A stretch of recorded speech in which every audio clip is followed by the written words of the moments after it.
it's Tania here from Interior Philosophy with the very first ever Help Me Tania video. Now before we get into today's topic, which is the kitchen bench, I want to make something really clear. I am not about creating insta-perfect homes. That is not the reason why I became a professional organizer and an interior stylist. In fact, I really dislike the pressure, the societal pressure on women in particular to reach this unattainable perfection in our bodies, in our homes, in how we live our lives. I don't believe in perfection, but I do believe in curation so that you can achieve a home that is actually going to help you live your life. You see, I do believe very, very passionately that your home is a tool, and it's a tool that you're probably not using to its highest capacity at the moment. I believe that your home is an antidote to stress and a tool for self-care.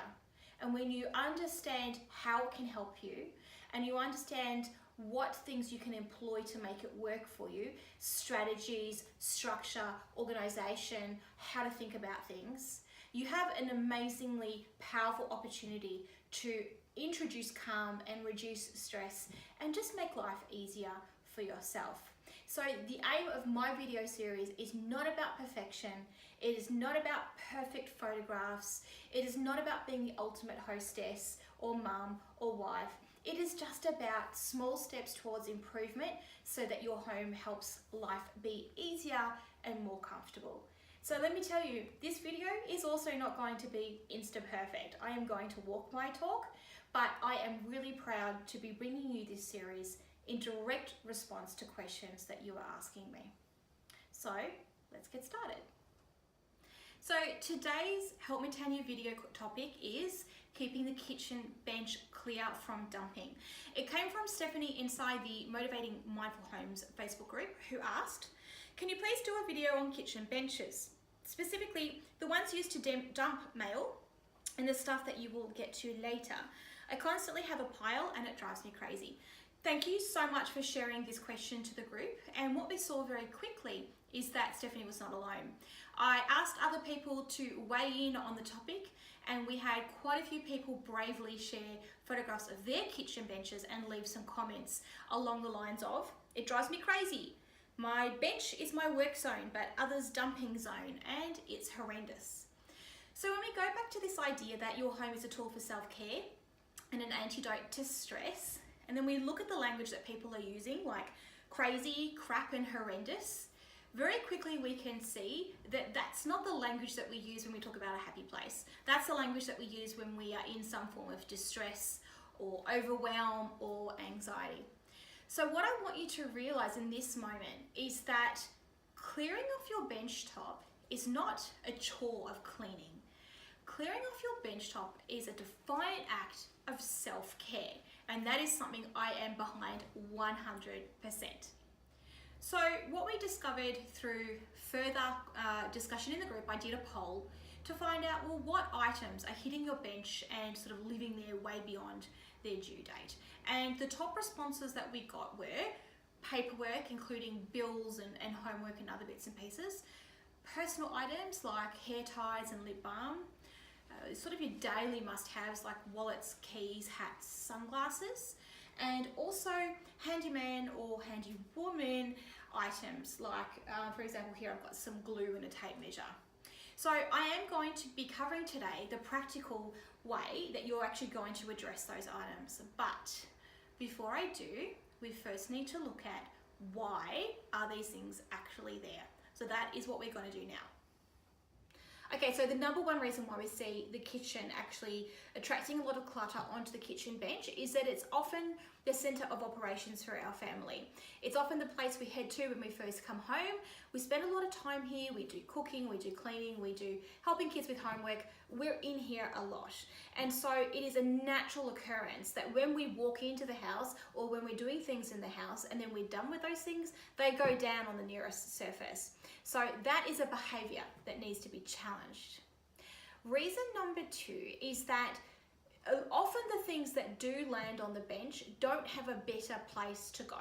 So that is you either haven't nominated another place for them to live, as in the saying, a place for everything and everything in its place, or the place that you have nominated is not effective or efficient in the job that you've allocated it to. In other words, you might have a place for example, your keys, but it might not be as good a place as the kitchen bench when it comes to convenience or ease of use.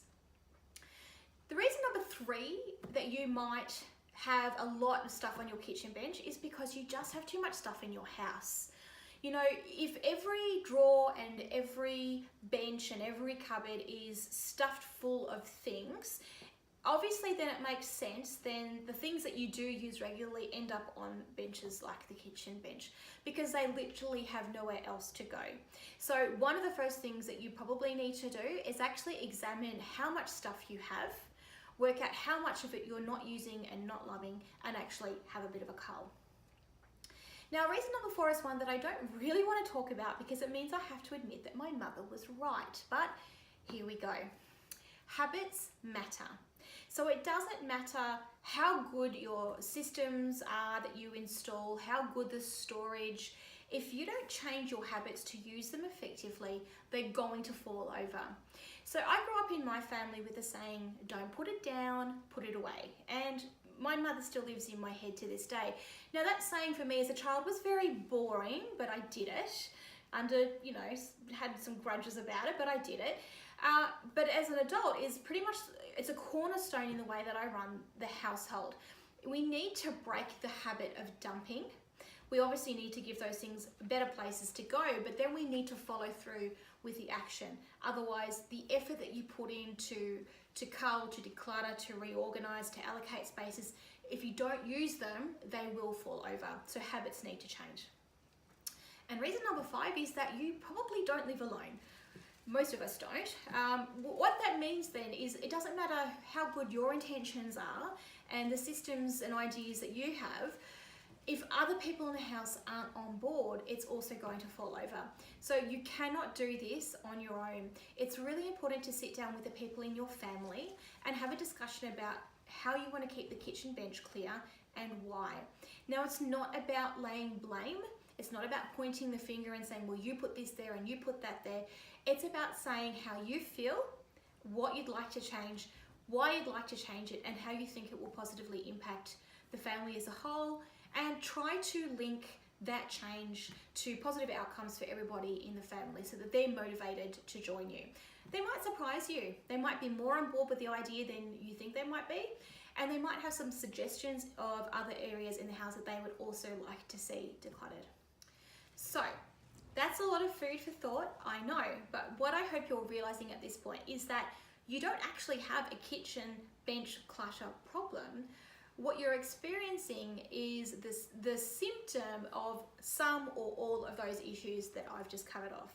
So if you want to be able to clear off your bench and have it stay clear, it's actually time to wrap your head around those ideas and see where you can really make some positive changes to maintain the calm space. But next, we're going to get into the practical of what to do with all this stuff so we can get the bench clear. Okay, so we're now going to get down into organising what is on the bench and getting it off the bench.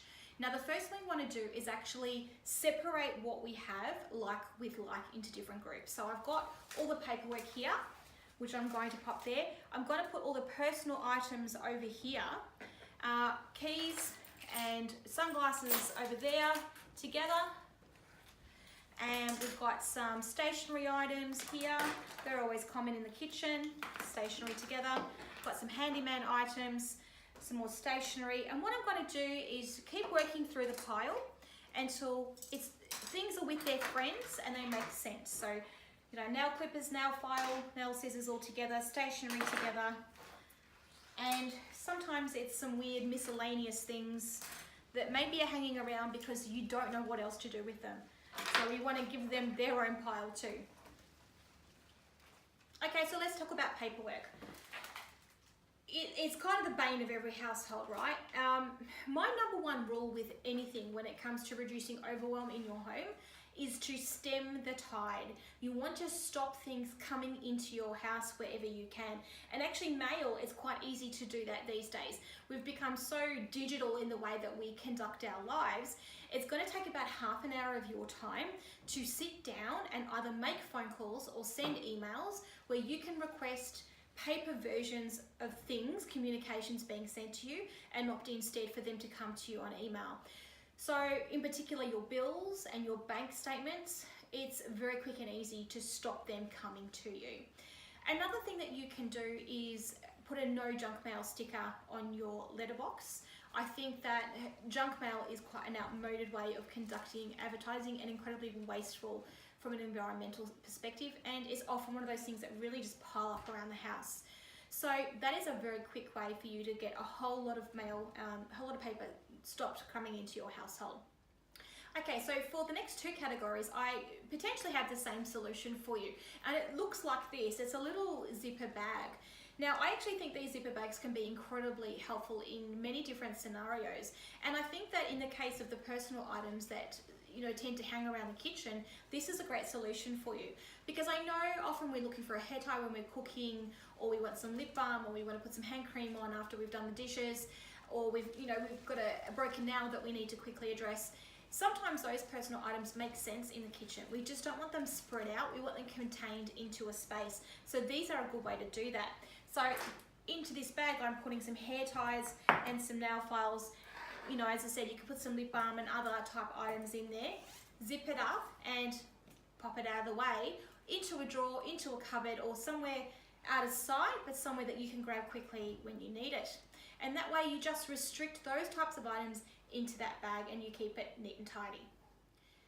This could also potentially be a good solution for the next category, which is your handyman or handywoman types of items, if you believe that you genuinely want them in the kitchen and that the kitchen is the most appropriate place for you.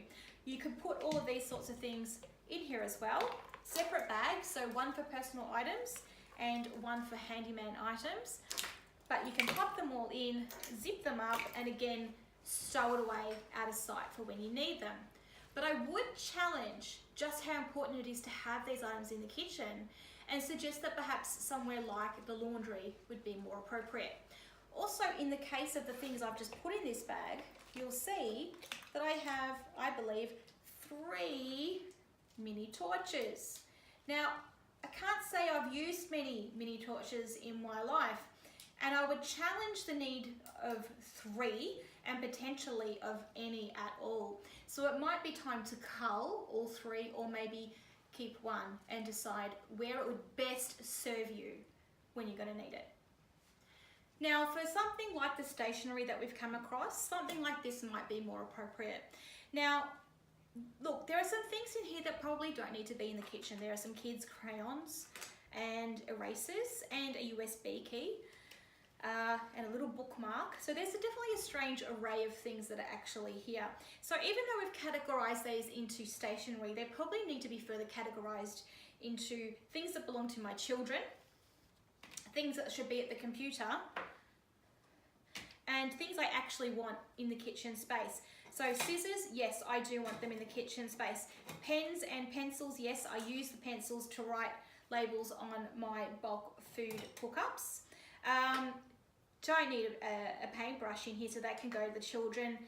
And really just those high use kitchen items that you're going to need a bit of stationery to help the kids, to do your shopping list, to take a present up. They're all fine to put into one spot, and it can be in the kitchen, but you want to make sure that it doesn't become the dumping ground for non-stationary items. You need to be very clear about what does and does not live in this space.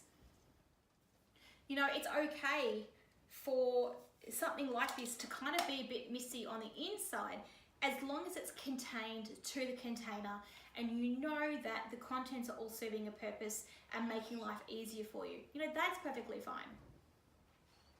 Okay, so let's do this 4th category that was a common occurrence in homes, and that is the keys, wallets, handbags, purses, sunglasses, hats, categories. So there are two things here I really want to communicate. Number one is they should not ever be going down on the kitchen bench because they do not contribute to a clean and sanitary space for you to be preparing food. So what you need to be doing instead then is creating a permanent solution in the general vicinity of the entry point to your home. A designated, approved dumping space for all those types of items. So I like to have either a low cabinet with some drawers where I can put the things in the drawers, close the drawer up, and then I don't have to see them, but I always know where they are. Or you could have, even if it's just a side table with a bowl or a basket on top, which is an approved dumping space for these items. Because we all know that we've had those moments in life many times when we're running late for something, we can't find our keys or we can't find our wallet, and we rush around the house really, really stressed. Now remember, we want to use your home as a tool for self-care and an antidote for stress. So creating a official dumping space for these key items in your life by the front door is going to keep them off your kitchen bench. It's going to let you know exactly where they are all the time so that your stress goes down. So finally, we've just got a couple of weird, miscellaneous things that are left. Bubble blower, well, that can go to the kids. That's easy peasy. A single peg back into the laundry where it belongs. And this was a cake topper. It's not going to get used again, so we can let that one go. And that's it. We really now have a clean and clear bench. So, are you with me? Can you see now, are you starting to understand how your home can be your ally? It can be your tool for self-care and your antidote to stress and overwhelm. Did this video show you not only the practical steps on how to deal with your clutter, but actually give you some insight into what's happening behind the clutter that's actually causing it for you? If you like this video, please make sure you like it. You might want to share it with people that you know that maybe are struggling with the same challenges. And please subscribe to the channel so that you can get more videos from Interior Philosophy.